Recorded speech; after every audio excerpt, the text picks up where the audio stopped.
আসসালামু আলাইকুম বন্ধুরা কেমন আছেন সবাই? আশা করি সবাই অনেক অনেক ভালো আছেন। সবার জন্য নতুন একটা ভিডিও নিয়ে আবারও চলে আসলাম আমি। আপনারা আছেন বিজিবার24.com এর সাথে, আর আমি আছি সাইফুল। তো বন্ধুরা, আজকে এমএস ওয়ার্ডের আমরা 3 নম্বর ক্লাস।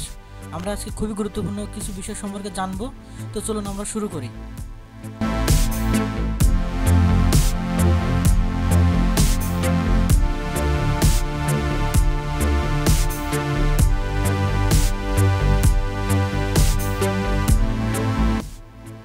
চলে আসলাম ছোট্ট একটা ইন্টারভিউ পর। আশা করি কেউ রাগ করেনি। বন্ধুরা, আজকে আমরা এমএস ওয়ার্ডের খুবই গুরুত্বপূর্ণ কিছু বিষয় সম্পর্কে জানবো এবং অবশ্যই ভালোভাবে শিখবো, কারণ আমাদের প্রতিদিনের কাজে সবসময় অফিসের কাজে আমাদের এই বিষয়গুলো প্রয়োজন হয়।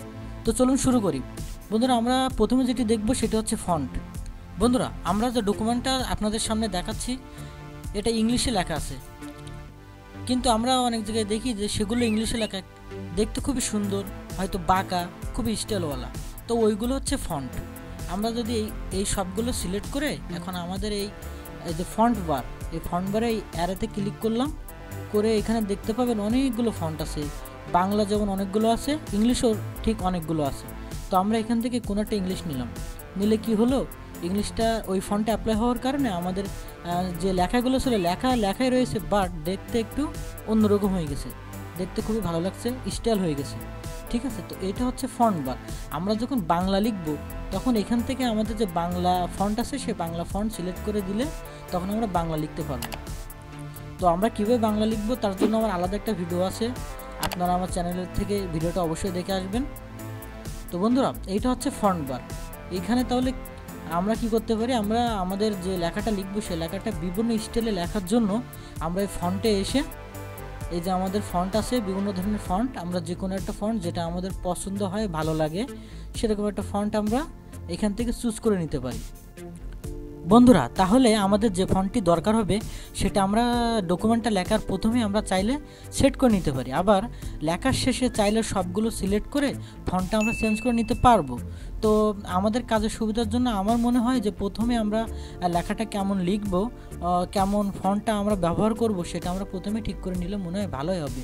কারণ লেখাটা আমরা সাইজ করব, সব কিছু করার পরে এক সময় দেখা যায় এক একটা ফন্টের সাইজ আবার এক এক রকম হয়। কোনো একটা ফন্টের হয়তো 10 সাইজ যেরকম, অন্য একটা ফন্টের 12 বা 15 সাইজটা ঠিক সেরকম হতে পারে।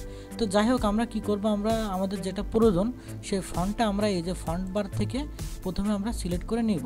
তো আমি যে কোনো একটা ফন্ট এখানে সিলেক্ট করে নিলাম, নিলে আমরা সেই ফন্টের লেখাটা এখানে লিখতে পারবো।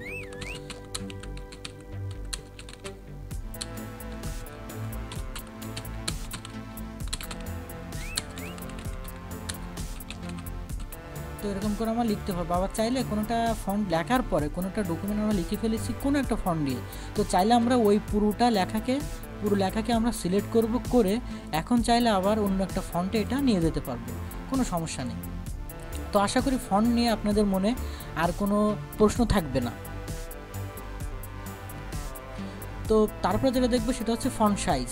ফন্ট সাইজ হচ্ছে ওই যে লেখাটা লিখেছি, লেখাটা কতটা ছোট বা বড় হবে এইটা যেটা দিয়ে কন্ট্রোল করা হয় সেটা হচ্ছে ফন্ট সাইজ। যেমন আমি এইটুকুকে যদি সিলেক্ট করে, এই যে ফন্টের ঠিক পাশে দেখতে পাচ্ছেন একটা ঘর আছে, এটা হচ্ছে ফন্ট সাইজের ঘর। এখান থেকে আমরা যদি ছোট নিই তাহলে ওই লেখাটা সিলেক্টকৃত লেখাটা ছোট হয়, আর যদি এখান থেকে আমরা একটু বড় নেই তাহলে ওই লেখাটা অনেক বড় হয়। বন্ধুরা, আমরা চাইলে যেমন ফন্ট সাইজকে এই অপশন দিয়ে কম বা বেশি করতে পারি, মানে লেখাটাকে একটু বেশি বড় বা একটু বেশি ছোট সাইজ বানাতে পারি। ঠিক সেরকম আমরা এই সিলেক্ট করে যে কোনো লেখাকে সিলেক্ট করে আমরা যদি এই দুইটা বাটন দিয়ে আছে, একটা হচ্ছে বড় একটা হচ্ছে ছোট এগুলো হচ্ছে এটার কুইক বাটন। আমরা যদি ছোটোটাতে ক্লিক করি তাহলে লেখার ফন্টটা ছোট হবে, আর যদি বড়টাতে ক্লিক করি তাহলে লেখার ফন্টটা বড় হবে। এটা ব্যবহার করে আমরা সময় বাঁচিয়ে কাজ করতে পারি। এরপরে আমরা যেটা শিখবো সেটা হচ্ছে বোল্ড। আমরা অনেক সময় দেখি যে যেমন নিউজ পেপারে দেখা যায় একদম উপরে যে জিনিসটা থাকে সেটা হচ্ছে হেডিং। তো একটা নিউজের হেডিং কিন্তু প্যারাগ্রাফ বা মূল যে বিস্তৃত অংশ থাকে তার থেকে একটু আলাদাভাবে দেওয়া থাকে, যাতে করে ওই জিনিসটা দেখতে সুন্দর লাগে এবং আমাদের চোখে পড়ে। তো আমরা যদি সেটা করতে চাই ওয়ার্ডে, তাহলে এই যে আমরা এই লেখাটুকু সিলেক্ট করলাম, করে এখান থেকে যে বি লেখা দেখতে পাচ্ছেন, বি লেখা এই সিম্বলটার উপরে যদি ক্লিক করি তাহলে লেখাটা কিন্তু আসলে দেখেন এইটাতে ক্লিক করলে সাইজ দেখাচ্ছে 35, আবার এই পাশেরটাতে ক্লিক করলে দেখাচ্ছে 35। এই যে বোল্ড লেখাটা দেখতে অনেক মোটা আর বড় মনে হচ্ছে, এটা তো ক্লিক করে দেখা গেল 35 আছে। তার মানে কোনো লেখাকে সাইজ দিয়ে না বাড়িয়ে আমরা যদি একটু গায়ে মোটা এবং চোখে পড়বে এমন একটা ইফেক্ট দিতে চাই তাহলে অবশ্যই আমরা এই যে বি বাটনে ক্লিক করলে এটা বোল্ড হয়, আবার ক্লিক করলে এটা আনবোল্ড হয়ে যায়। এটা আমরা কিবোর্ড থেকে করতে পারি। মাউসটা আস্তে করে এই যে বি এর পাশে নিয়ে গেলে এটার কমান্ড কি তাও দেখা যায়। ঠিক আছে, এখানে লেখা আছে Ctrl+B। আমরা যদি কোনো একটা লেখাকে Ctrl+B প্রেস করি তাহলে সেটা যদি বোল্ড থাকে আনবোল্ড হয়ে যাবে, আর যদি আনবোল্ড থাকে তাহলে সেটা আমরা বোল্ড করতে পারবো। এরপরে যেটা রয়েছে সেটা হচ্ছে ইতালিক। ইতালিক হচ্ছে কোনো লেখাকে বাঁকা বাঁকা দেখানো। আমাদের অনেক প্রয়োজন হয়, বিশেষ কোনো একটা জায়গায় আমরা একটা লেখাকে বাঁকা করে আলাদা একটা ইফেক্ট দিতে পারি বা লেখাকে নিজেদের প্রয়োজনে সাজাতে পারি। তো সেটার জন্য আমরা এই যে সিলেক্ট করতে হবে, সিলেক্ট করে এই যে দেখা যাচ্ছে আই লেখা, এই বাটনে ক্লিক করলে এটা দেখতে বাঁকা হয়ে যাবে। আবার কিবোর্ড দিয়ে এটা কীভাবে করা যাবে, কিবোর্ড দিয়ে এটা এই যে সিলেক্ট করলাম করে Ctrl+I-তে ইতালিক, Ctrl+I প্রেস করলে ইতালিক হবে মানে বাঁকা হবে, আবার Ctrl+I-টা আবার ক্লিক করলে ওই ইতালিকটা আবার নর্মাল রূপে চলে আসবে এই যে। ঠিক আছে, তো এরপর আমরা যেটা দেখব সেটি হচ্ছে আন্ডারলাইন। তো আন্ডারলাইনটা হচ্ছে ইউ একটা বাটন আছে, এটা হচ্ছে আন্ডারলাইন। আমরা এই যে লেখাটাকে যদি সিলেক্ট করে আমরা ইউতে একটা ক্লিক করি তাহলে দেখা যাবে যে তলায় একটা দাগ চলে এসেছে, এর আন্ডারলাইনটা অ্যাপ্লাই হয়ে গেছে। তো আমরা দেখেছি যে BI এর পাশে কোনো এরকম ছোট অ্যারো চিহ্ন দেওয়া নেই, এর মানে হচ্ছে ওইগুলোতে আর কোনো ফাংশন নাই। কিন্তু এই যে আন্ডারলাইনটা কয়েক ধরনের দেওয়া যেতে পারে। এটার জন্য আমাদের এই যে আন্ডারলাইন ইউ এখানে ক্লিক করে আমরা যদি এই ডবল দাগের আন্ডারলাইন নেই তাহলে লেখাটার নিচে দুইটা দাগ চলে আসবে। আবার আমরা যদি ওইটা বাদ দিয়ে যদি মনে করি ডট স্টাইল করে দেব সেটাও সম্ভব। ঠিক আছে, তো এই ইউ বাটনে ক্লিক করলে তাহলে আন্ডারলাইন হয়। আর এটা কিবোর্ড শর্টকাট হচ্ছে Ctrl+U দিলে আন্ডারলাইন চলে যায়, আবার Ctrl+U দিলে আন্ডারলাইনটা চলে আসে।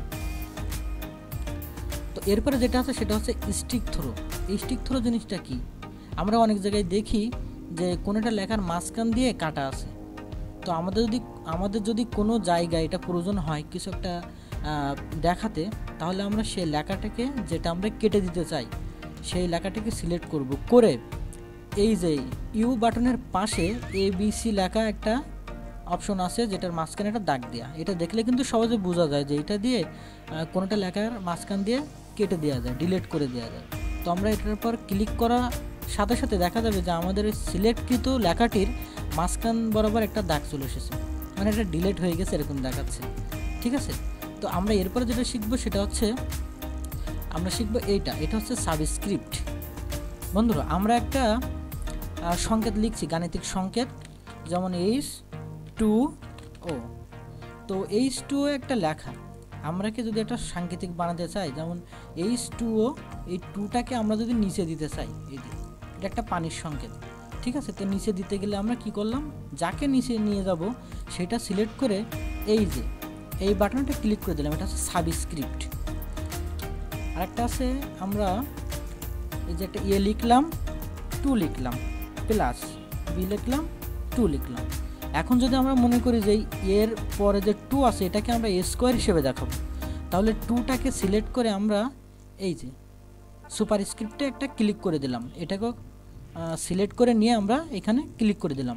তাহলে এটা দিয়ে আমরা খুব সহজে বিভিন্ন গাণিতিক সংকেত লিখতে পারি। বন্ধুরা, আরেকটা বিষয় মনে রাখতে হবে, সেটা হচ্ছে আমরা যখন কোনো সাংকেতিক চিহ্ন লেখার সময় সাবস্ক্রিপ্ট বা সুপারস্ক্রিপ্ট এই অপশনগুলো ব্যবহার করি, যেমন আমরা A2 + B2 এই 2টাকে স্কোয়ার বানানোর জন্য আমরা এই সুপারস্ক্রিপ্ট অপশনটা ব্যবহার করলাম, এটাও ব্যবহার করলাম।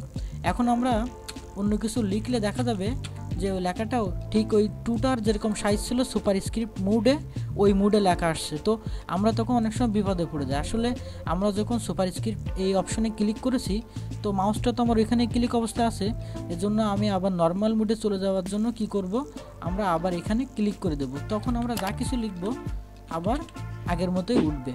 তো এই বিষয়টা অবশ্যই মাথায় রাখতে হবে। তো এরপরে যেটা আছে সেটা হচ্ছে কেস, এটাকে বলে কেস। যেমন দেখতে পাচ্ছেন আমার এইখানে 2 লাইনে একটা ছোট্ট লেখা আছে। তো বন্ধুরা আপনারা মনে করেন কোনো একটা অফিসের কোনো একটা ডকুমেন্ট, বেশ বড় একটা ডকুমেন্ট লিখে ফেলাইছেন। তো আপনাদের অফিসের বস বলল যে এটা পুরোটাই বড় হাতের অক্ষর দিয়ে মানে ক্যাপিটাল লেটার দিয়ে লিখতে হবে। তাহলে এখন আপনি যদি নতুন করে আবার ওই সবগুলো লিখতে যান তাহলে আপনার অনেকটা সময় যাবে, প্লাস আপনার অবশ্যই রাগও হবে এবং এটা একটা কঠিন বিষয়। তো মাইক্রোসফট অফিস ওয়ার্ডের সব ভার্সনেই এই অপশনটা আছে। এটা দিয়ে কি করা যায়, এটা দিয়ে দেখা যায় আমরা যে লেখাটা লিখেছি সবটুকু যদি আমরা সিলেক্ট করি এবং এইখানে এসে আমরা যদি এখানে লোয়ার কেস দেই, লোয়ার কেস এটা দিলে লেখাগুলো সব ছোট হাতের হয়ে যায়। দেখেন লেখাগুলো সব ছোট হাতের হয়ে গেছে। আবার সিলেক্ট করে যদি আমরা এটাকে আপার কেস দেই, আপার কেস দিলে সবগুলো বড় হাতের হয়ে যায়। ঠিক সেরকম আমরা যদি এখান থেকে ক্যাপিটালাইজ ইজ ওয়ার্ড এই অপশনটা ব্যবহার করি তাহলে প্রতিটা ওয়ার্ডের প্রথম যে অক্ষরটা আছে সেটা শুধুমাত্র বড় হাতের হবে। তো এই অপশনগুলো ব্যবহার করে আমরা আমাদের প্রতিদিনের অনেক কাজ করতে পারি এবং অবশ্যই এটা আমাদের শিখতে হবে। তো বন্ধুরা আজকে এই পর্যন্তই। আগামীকাল নতুন একটা ভিডিও নিয়ে আপনাদের সামনে আবার হাজির হব। আমার ভিডিওটি যদি ভালো লেগে থাকে তাহলে অবশ্যই সাবস্ক্রাইব করবেন চ্যানেলটি এবং সাথে থাকবেন আশা করি, এবং ভিডিওটি অবশ্যই লাইক কমেন্ট ও শেয়ার করে বন্ধুদের কাছে পৌঁছে দেবেন। সবাই অনেক অনেক ভালো থাকবেন। আসসালামু আলাইকুম।